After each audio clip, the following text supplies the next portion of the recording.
bienvenidos a un capítulo más de Perfiles. Esta vez he perdido la cuenta del programa, vamos del 31 32.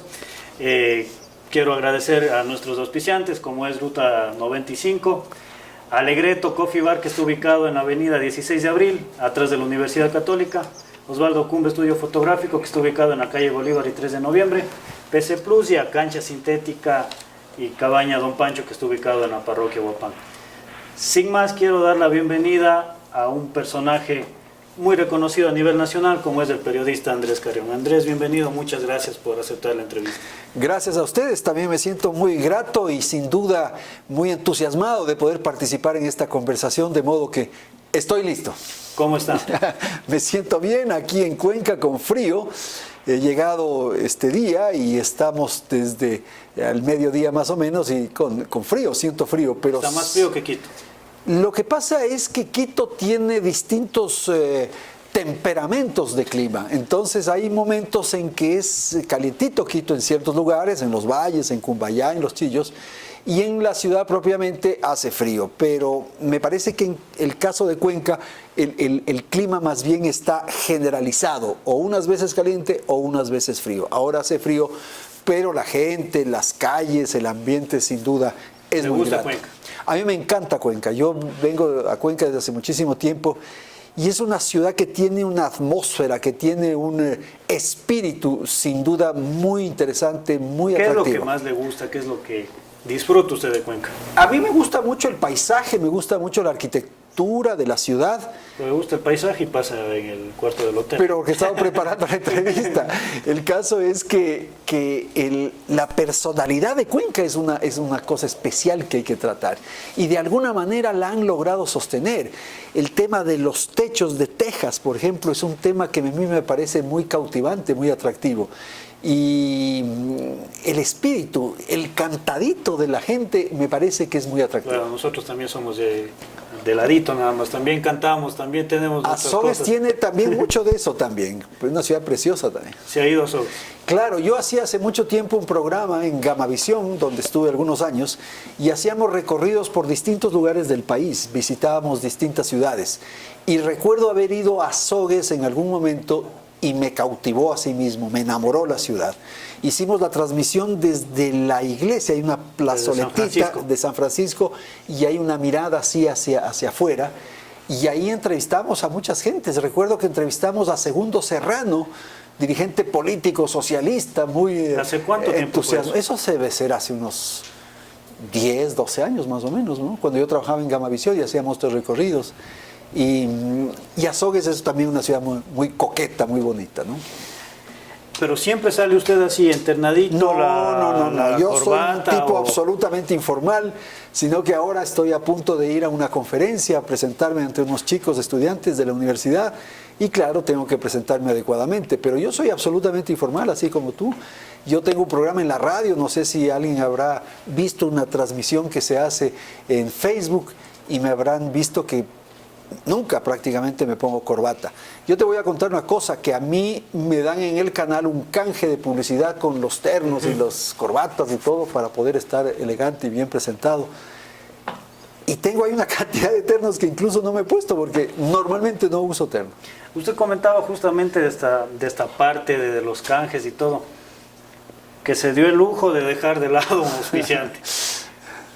¿Cómo generar ingresos en la comunicación? ¿Cómo generar recursos? Porque la gente piensa que es llegar, poner la cámara, hablar bonito, darle una noticia y ya, hazte millonario. Pero es todo un trabajo aparte.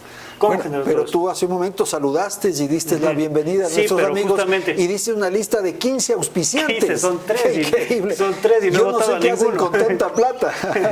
No he votado a ninguno todavía. No me he dado ese lujo. ¿Cómo generar ingresos? Porque no solo de likes, de comentarios. No, pues no se vive ni con aplausos, ¿no? Yo me acuerdo alguna vez que Carlos Michelena, un actor popular, un actor de la calle de Quito, que es muy popular, él decía que cuando se presentaba en el parque para hacer sus actuaciones, había un momento en que la gente que estaba alrededor de él le aplaudían y claro, le daban vivas y aplausos y les decía, perdónenme, perdón, si con eso no se come. Y que pasa el sombrero. Entonces pasaba el sombrero. Igual pasa con nosotros. Yo creo que ahí hay una línea muy complicada de resolver y es hasta qué punto la publicidad puede condicionarte. Y eso ocurre, eso es inevitable, eso hay que ser sinceros. O sea, si tú tienes un auspiciante, no puedes ser tan hijo de su madre, tan canalla para hablar mal de ese producto, para cuestionar ese producto, para decir que no consuman ese producto, sería casi un absurdo. Si esa empresa, tú has señalado algunas que te están auspiciando, han confiado en ti, lo natural, lo lógico es que tú seas recíproco. Y entonces esa es una relación que es inevitable. Y yo creo que esto es un tema de ir construyendo, todo es un tema de procesos, Álvaro. Hay que ir poco a poco en todas las tareas que uno se proponga. Y tú empiezas ahora con 3 auspiciantes, con 2, con 4, hay momentos en que estás bien, hay momentos que estás mal, pero en una circunstancia determinada, cuando tu programa esté bien posicionado, cuando tengas una audiencia ya cautiva, ten la seguridad de que te llegan los auspiciantes. Los auspiciantes te necesitan a ti. Y eso es lo que hay que lograr, no apurarse, no desconcertarse respecto a lo que está ocurriendo y más bien ser persistente, ser tenaz, ser constante y finalmente vas a ver que te van a llegar. ¿Cuántos años dedicado a la comunicación? Yo tengo 40 años prácticamente haciendo radio, televisión, prensa. ¿Periodismo? Yo empecé haciendo periodismo. 17 años en Ecuavisa. En Canal 8, que era allá, Ecuavisa. Después estuve en Gamavisión, después en Canal 1 y ahora estoy en Teleamazonas. Pero igual he hecho radio, muchísima radio durante varios años, en Radio Centro de Quito, Noti Hoy, que es el programa de noticias de esa radio. Luego hice en Sonorama, estuve también mucho tiempo, ahí hice el programa de noticias que se llamaba La Palabra, o se llama La Palabra. Y ahora estoy en Radio Quito Platinum, que sale aquí en la provincia de La Azuay, en la provincia del Cañar, y aquí en Azuay nos retransmite incluso Ondas Azuayas. Andrés, ¿cómo se vincula usted al periodismo? 17 años, joven, guambra, como se dice. Muchacho, pelado. Yo estudié en el Colegio Americano de Quito. En un momento dado, el doctor Blasco Peñerrera Padilla, que fue vicepresidente de la República, estaba encargado de ese noticiero que se estaba estructurando en Canal 8. Y entonces él convocó a un grupo de jóvenes, de muchachos que estábamos en el colegio, que por alguna razón nos habíamos destacado en el club de periodismo, en el club de oratoria. Ah, usted ya era inclinado. Ya estaba yo vinculado a eso. Entonces, ahí el doctor Blasco Peñerrera fue al Colegio Americano, hizo una investigación o hizo alguna consulta a los profesores quienes habían destacado en eso, y entonces ahí nos reclutó a Carlos Vera. Era compañero de Carlos Vera. Él es un año mayor que yo. Anita Granizo, una chica que tuvo una gran presencia en la televisión durante algún tiempo, hoy vive en Guayaquil, y yo. Esos éramos los reporteros que incorporaba el doctor Peñerrera al programa de noticias. Entonces, ahí empecé. No, en ese momento no estaba Alfonso. Alfonso estaba, pero en Guayaquil. Quien estaba en Quito era Polo Barriga, que fue, porque ya murió Polo, un presentador de un enorme prestigio y de una gran respetabilidad, que era el anchorman, digamos, de ese programa. Y él daba la palabra unas veces a Carlos Vera y otras veces a Andrés Carrión en un programa que se llamó Mesa de Redacción, que tenía justo esta característica. Andrés, ¿y su infancia? ¿Cómo fue? Yo tuve una infancia maravillosa, una infancia llena de, ¿su familia, de cariño, de amor. Humildes, clase social media? No, yo te cuento que mi abuelo fue Benjamín Carrión. Entonces, él tenía una presencia, digamos, en el núcleo familiar muy patriarcal, ¿no es cierto? Entonces, él desde su estatura de un intelectual de tanto prestigio y de una trayectoria tan reconocida, era un ser que se convertía en una especie de patriarca, sobre el cual giraba toda la familia, ¿verdad? Entonces, mi infancia estuvo vinculada a él, estuvo cercana a él. Nosotros vivíamos en la misma casa que mi abuelo. Y hacíamos intelectuales desde niño. leía bastante. O sea, estábamos vinculados a las letras. Les tocaba, sí. No quedaba más. Estábamos vinculados a las letras, a la cultura, a todo esto, ¿no? Pero mi abuelo no imponía, digamos, una conducta intelectual a sus nietos, ni exigía un comportamiento intelectual. O sea, no les obligaba, es el libro que tienes que leer esta semana. No. Todo lo contrario, muy irreverente, muy fresco, digámoslo así, en expresiones de ahora. Y nosotros íbamos con mucha frecuencia de paseo por distintos lugares del país, especialmente a Santo Domingo de los Colorados. Mi abuelo tenía una finca, una propiedad ahí. También íbamos mucho a un balneario, a una piscina que hay en las cercanías a Quito que se llama Cunuyacu. Ahí mi abuelo también tenía una finca. Y éramos una familia maravillosa, muy unida, muy sociable, muy cercana. Y hacíamos las travesuras que había que hacer, pues las travesuras normales. Fumar, por ejemplo. A los 8 años, 10 años, no sé qué edad habrá sido. Empezó a fumar a los 8 años. Pero yo no fumo, no soy un fumador constante, permanente. A veces cuando me pego unos tragos me fumo un tabaco, pero no soy un fumador permanente. Lo que te quiero decir es que en esa edad... Eso se consideraba travesura. De una travesura, de cogerse incluso los puchos o los tabacos que quedaban de los mayores en algún cenicero, y atrás de un árbol o en el baño, no sé, en algún lugar, uno se fumaba un tabaco para experimentar, para aprender, para ver de qué se trataba. Y claro, uno salía mareado, ahogado, con malestar. Esas travesuras. Nosotros vivíamos en un sector ahí en Bellavista, bajando de donde es Canal 8 justamente, y ahí había una quebrada muy linda. Y mis hermanos, que eran mayores, o que son mayores, iban a cazar, iban a cazar con escopetas de balín. Entonces yo me adelantaba muchas veces en estos paseos que ellos hacían por la quebrada, y yo espantaba a los pájaros antes de que lleguen mis hermanos para que no los maten. Hacíamos los coches de madera y nos lanzábamos por la calle de Bellavista justamente para los coches de madera.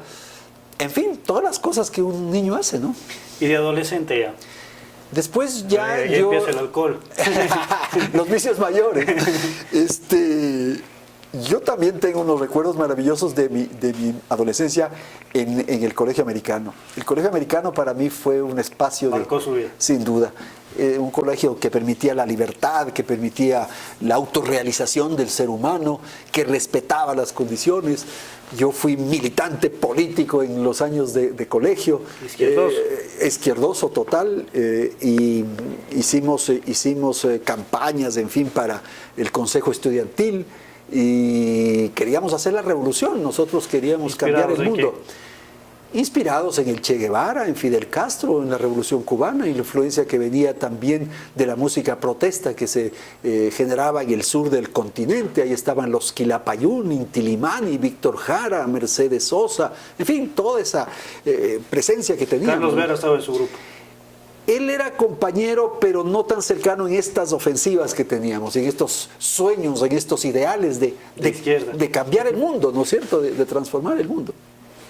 Andrés, y ya aparte de lo que nos está contando de la época netamente académica, fuera de las aulas, ¿cómo era?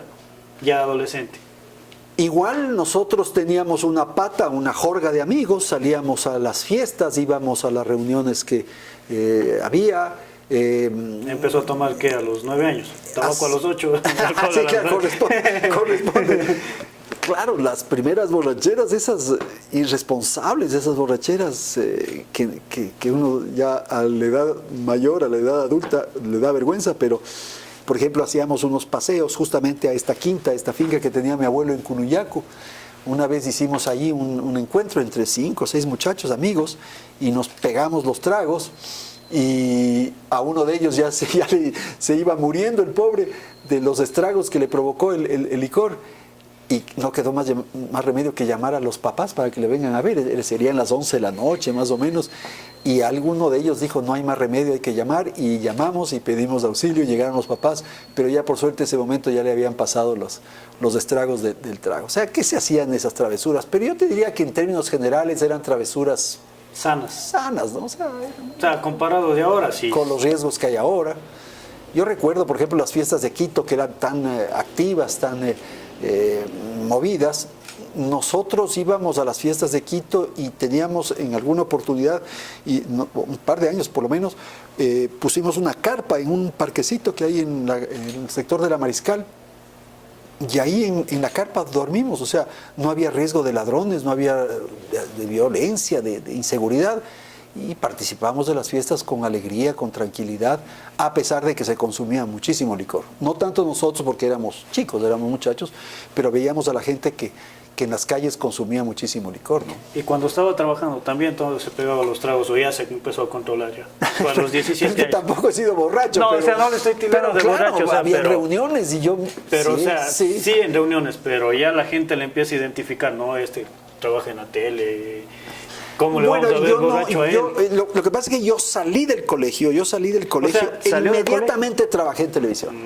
Y en ese tiempo trabajar en televisión le daba cierto estatus, cierta cosa. Entonces...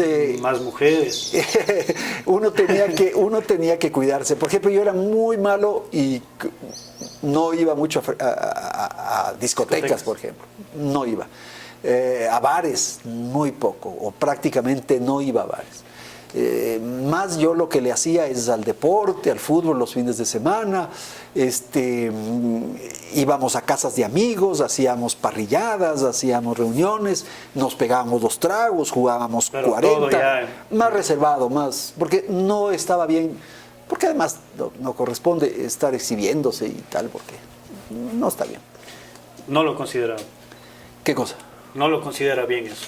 O sea, no es que no lo considero pero bien, ¿cómo, porque daría la impresión ejemplo, de que soy más bien mojigato y que me escondo. No, lo que pasa es que no está en mi estado de ánimo. No es un tema que me atrae, que me provoca. No quiere decir que no he ido. Claro que he ido. He participado en muchas de esas reuniones que hacían los propios amigos y que quedábamos en tal o cual discoteca en vernos o encontrarnos en tal o cual bar. Hacíamos eso, pero no era un tema constante. Era más bien un tema excepcional. Exactamente como... Hay gente que ya se empieza a tildar de mojigato que nunca he hecho esto, que nunca haría esto, que no sé qué, y se les ve haciendo esas cosas. No, yo tenía una vida social y tenía amigos y amigas y nos tomábamos los tragos y nos reíamos, jodíamos, claro que jodíamos. ¿Y la comunicación de ese entonces? El periodismo que yo empecé era un periodismo maravilloso porque era un periodismo... ¿cómo te diría? Muy artesanal, entonces empírico y requería de mucho esfuerzo, de mucha dedicación. Por comentarte algo, ahora es maravilloso todos estos equipos que ustedes tienen y las facilidades que ofrece el internet, el celular y las conexiones digitales. En nuestro tiempo no había eso. Entonces nosotros teníamos una productora de televisión, después de que yo estuve en Canal 8, creamos una productora de televisión que se llamó Imágenes y Sonido, y esta productora hacía programas y hacía noticieros. Y para los noticieros nosotros teníamos acuerdos con algunos canales. Recuerdo que en Quito teníamos con el Canal 13, en Guayaquil con el Canal 4, en Manabí tuvimos con Manavisión, aquí en Cuenca con un canal de televisión que tenía el padre Cordero. Todavía existe Telecuenca. Telecuenca.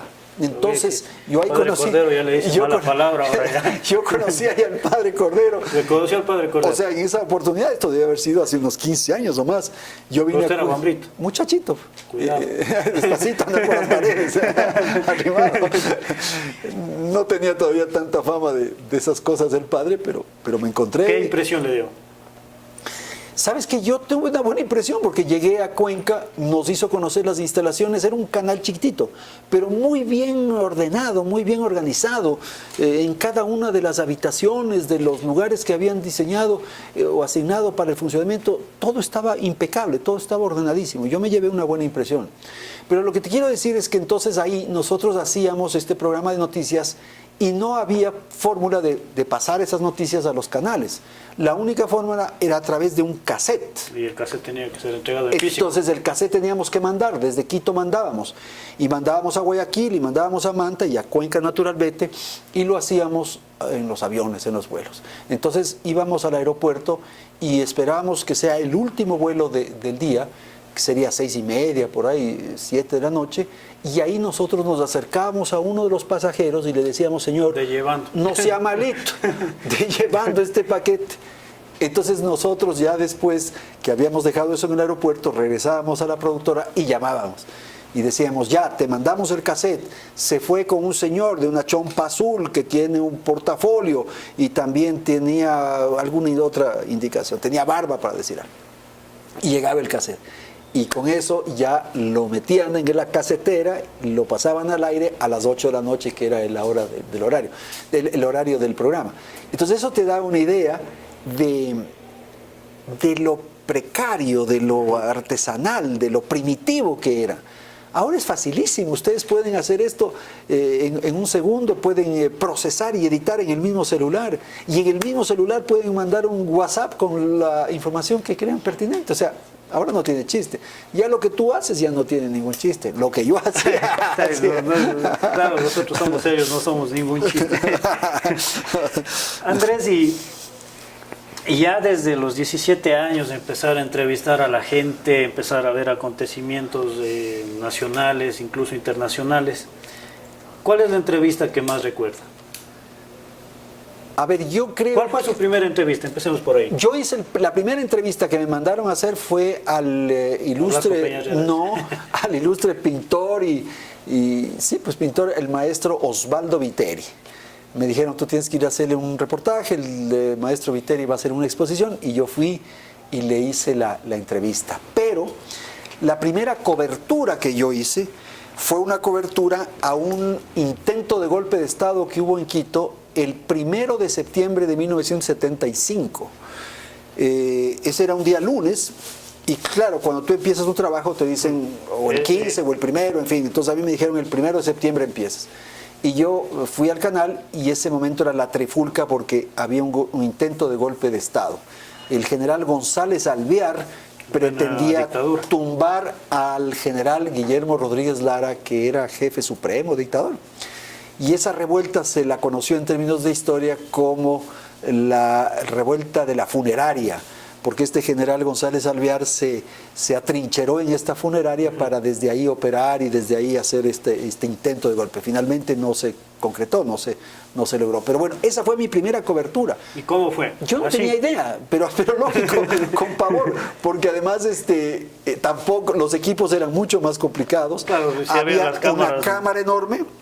Parecía la bazooka de los militares. Cable conectado a una casetera, que era una caja, y luego el micrófono. O sea, habían 3 personas que operaban eso: el camarógrafo, el asistente y el reportero. Entonces yo jalaba para un lado, el camarógrafo jalaba para el otro y el de la casetera para el otro. Y era un disparate, era un chiste, porque en medio de las balas, ¿no? Y de los disparos y las bombas lacrimógenas y todo. Entonces esa fue mi primera cobertura, eso me marcó. ¿Le marcó? Me marcó, claro.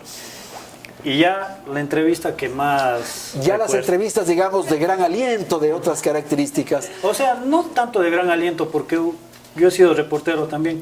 Y como reportero se puede entrevistar a personajes. Sí, sí, puedes tener en un momento dado una cobertura y una cosa. Y coincide justamente con Pero yo me refiero, por ejemplo, a una entrevista en estudio, donde tú tienes que estar ahí y tienes que mantener un nivel de diálogo y una cosa.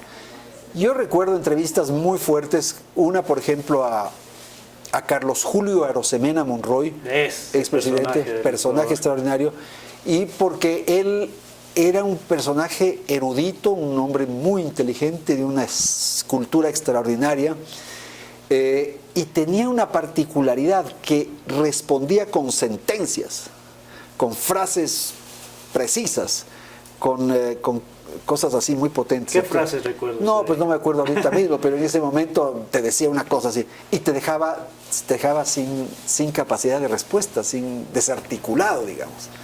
Esa era la capacidad que tenía Carlos Julio Arosemena. Esa fue una entrevista que yo recuerdo fuerte. Incluso esa entrevista yo la compartí con el Pájaro Febres Cordero, con el Nicolás Kigman y yo, que era el conductor, y Carlos Julio. Pegado ya también un poco de gasolina para tener fuerza para el programa. Los vicios masculinos que le decía él. Después, con Febres Cordero, claro. porque nosotros con Febres Cordero, mi grupo de periodistas, nos Les sacamos cerró del un aire. canal. Claro, pues tuvimos un enfrentamiento de 4 años con Febres Cordero, entonces había una tensión enorme y me tocó entrevistarle y claro. Y la tercera entrevista creo que fue la última que le hice a... Ya vamos a conversar un poquito de esta última entrevista. Al que ya me final, imagino. al final. Ya me imagino de quién se trata. ¿Y cómo mantener justamente este ambiente, pese a que a uno le puede cabrear? Sinceramente, a uno le puede cabrear cualquier respuesta que le den y como que le traten de descolocar, porque la mayoría de periodistas o de presentadores o de conductores de estos programas siempre tratan de salir victoriosos, decir, le saqué la madre. Claro. Entonces, ¿cómo mantenerse en el mismo estado de ánimo, en la misma objetividad? No existe. Entonces, en la misma línea, en el mismo guión, como frente a un personaje que no es, o sea, no sé cómo explicarlo, no es de su línea ya. Claro. Ujú. Que no comparte mucho con usted. Verás, yo siempre he sido, y esta ha sido una máxima, digamos, un principio de manejo del periodismo, Tolerancia. la tolerancia. Yo creo que ese es un tema fundamental. Se generó en un momento dado una escuela de periodismo, digamos así, en el Ecuador, donde la agresividad, la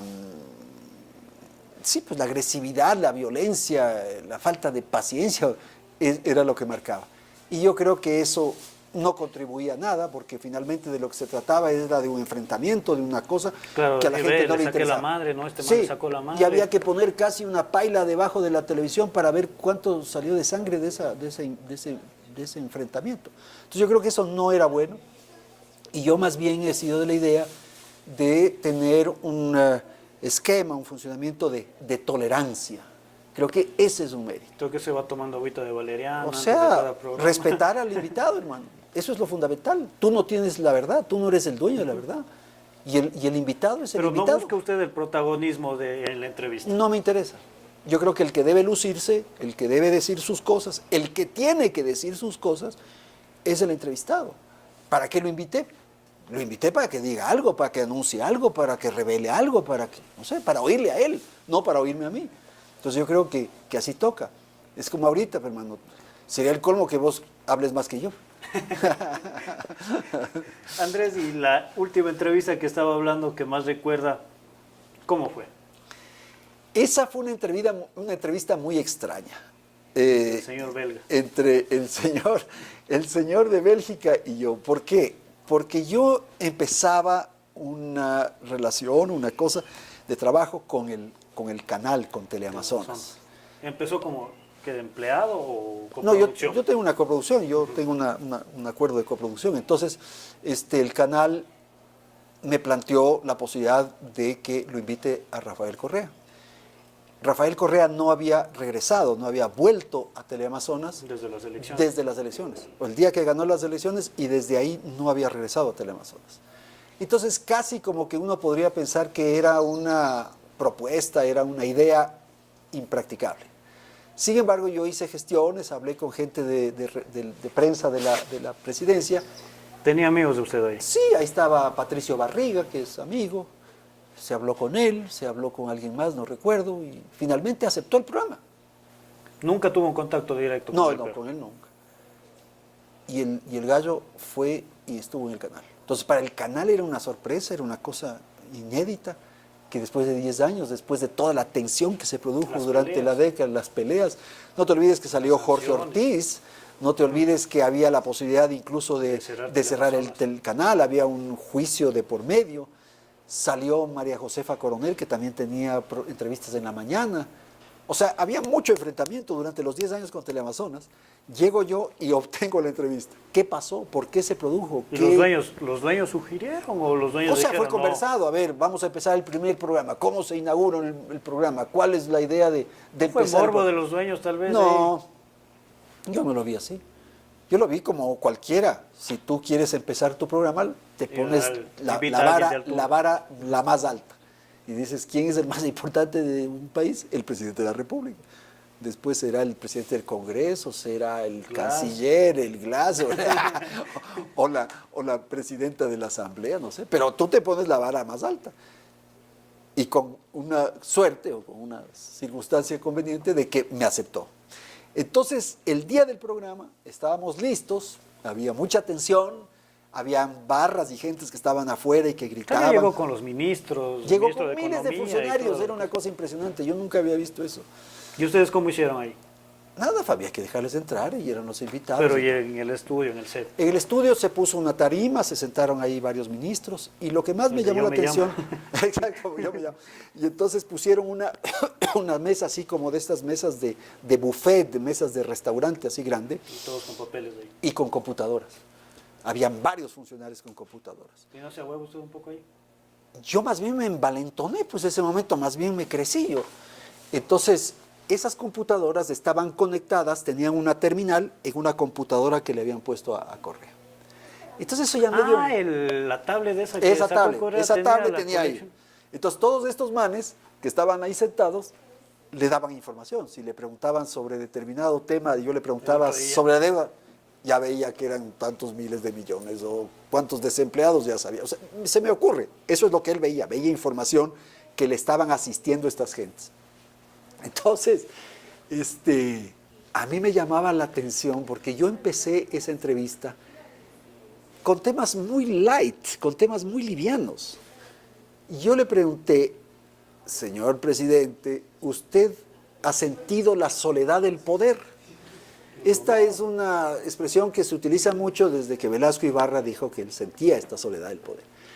Pero eso no significa que esté solo. O sea, él sale a las calles y lo reconoce. Decía Gustavo Noboa que la soledad del poder es cuando uno no tiene quien le diga esto se Cuando hace. tienes que tomar la decisión. El día que estás en el despacho, ya son las 7, 8 de la noche, ya muchos funcionarios se han ido y tienes que aprobar o tienes que firmar el decreto o la decisión. Esa es la soledad del poder. Pero él no me entendió. Y él le dio la vuelta y dijo, no, yo nunca he sentido la soledad del poder, siempre he estado acompañado Rodeado. y protegido y rodeado del pueblo que me respalda y todo. Y todos me. Y después yo le hice unas preguntitas picaditas de temas, le pregunté un rato, por eso yo no creo que Correa es muy inteligente, no es muy despierto, no tiene inteligencia emocional. Le pregunté que cuál era su personaje Favorito de la historia. favorito de la historia y no sabía. Después le pregunté cuál era su personaje favorito de las tiras cómicas o de los cómics, no sabía. Yo lo tenía que ayudar. Le decía, Mafalda, ¿cómo se llama el pájaro de Chile? Condorito. Condorito. Yo le ayudaba. Entonces yo no le veía así. Y un rato, bueno, ya estábamos en el programa y le pregunté ya cosas de otro nivel. Le pregunté cuál es la deuda y no sabía. ¿Cuánto se le debe a China? Ahí toca No el tema sabía. del maquillaje. No, ahí comienza él a pedir auxilio a los ministros. Y estaba el ministro Rivera, el chiquito. Novita. Y él le tuvo que auxiliar desde allá. Se paró con el micrófono y le dio la respuesta. Y así unas 2 veces. Hasta que llegamos a lo del maquillaje. Y ahí yo dije, tengo que empezar, tengo que darle fuerte. Y ahí fue que golpeé la mesa. ¿Por qué golpeó la mesa? ¿Fue impulso? Fue o dijo- impulso. o Fue dijo, no, impulso. este dato? O sea, son cosas que uno ve, o sea, yo no me atrevería a hacer eso Nuevamente. frente a Correa. O sea, esto que te estoy contando no he dicho nunca, pero es lo siguiente. O sea, si tú lo ves al presidente que tiene una jerarquía, que tiene una autoridad y tal, tú no te atreves a hacer eso. Pero si lo ves caído, si lo ves débil, si lo ves achicado, te lo vas encima, pues, hermano. Y eso yo lo vi. O sea, yo fui llevando, esto más o menos fue en el minuto 15 del programa, yo lo vi que estaba acabado, que era un tipo vencido, que estaba en el suelo, si quieres ponerlo en un tema figurado. Entonces ahí me le voy encima y le golpeo la mesa. Le remato, En otras consideraciones, en otras circunstancias, no me habría atrevido jamás, imagínate. Yo ya lo veo caído, entonces le pego. remato. Y él lo que alcanzó a decirme es majadero. Pero ¿cómo se sintió al ver que él le saca unos tweets y que... Pero eso fue después. Eso, verás lo que pasó. No, eso fue antes. No, eso fue en el primer segmento, es lo que yo te digo. Eso duró más o menos 15, 20 minutos y fuimos a comercial. Y ahí estaban los dos calientes ya.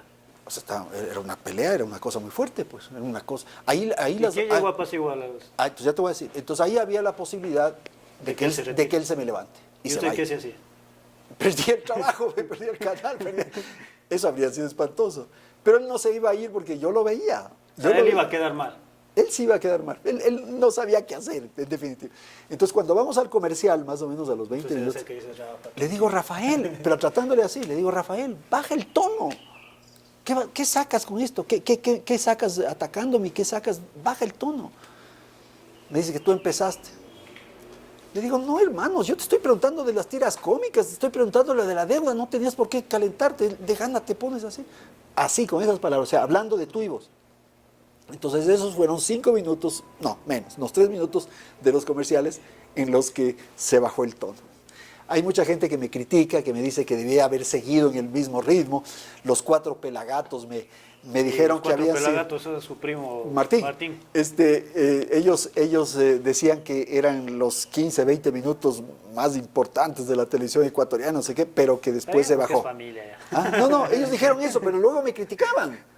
O sea, no el final de la crónica, de la nota que sacaron, más bien era cuestionándome y criticándome, que no supe mantener. Pero es que era imposible mantener. O sea, en ese ritmo... Se agarraban ese rato. Puñetes, hermano. ¿Y quién gana? Yo le saco el aire. Lo que pasa, entonces eso fue, hermano, eso fue lo que pasó y ya. Entonces ahí sí, en el segundo, él cogió aire y ya se envalentonó más y ahí me sacó lo de los twitters. Que aquí está, que lo cual me hizo... Pero usted se asombra, se nota la impresión suya de que, ¿y este man de dónde saca eso? Pero yo me sentí más bien halagado, pues, hermano. O sea, imagínate que el presidente de la República esté trasigando mis cajones, viendo mis cosas, dónde guardo mis cosas. Y entonces él me citaba. ¿Ellos sale alguna otra mujer? después me citó unas cosas que yo escribí justamente cuando teníamos este canal de televisión que Febres Cordero no cerró. Yo escribí un libro que era un recuento, una narración de todo lo que vivimos por esa clausura del canal. Y entonces él sacaba frases de ahí. Más me sentía yo halagado, decía, el presidente me está citando, pucha, así como se cita a escritores famosos, a pensadores famosos, me citaba a mí, me sentía halagado. Yo debía haber hecho una reedición de ese libro porque me estaba haciendo propaganda. Sí. Esa fue la historia de esa entrevista que marcó también un momento, ¿no? Pero le dio bastante rating al programa de ahí en adelante. Empezamos altísimo, más bien era tan difícil sostener eso. Pero después hubo otros programas que fueron muy exitosos. Una entrevista con Guillermo Lazo fue muy, muy exitosa. ¿Con Glass cómo se sintió? Con Glass también fue una cosa rarísima, porque Glass tenía miles de papeles. Y ese tiempo ya sonaba, ya... Él estaba de candidato a la vicepresidencia. Él estaba ya habían los rumores. No, los escándalos. Bueno, se hacían referencias, cosas de los negocios, sí, pero todavía no había ganado la vicepresidencia, de modo que esa también fue una entrevista simpática. Y ya, pues en eso estamos, hermano. ¿Y cómo coordina todo su equipo de trabajo de los domingos? Son programas grabados algunos. O sea, yo hice en vivo el 80%.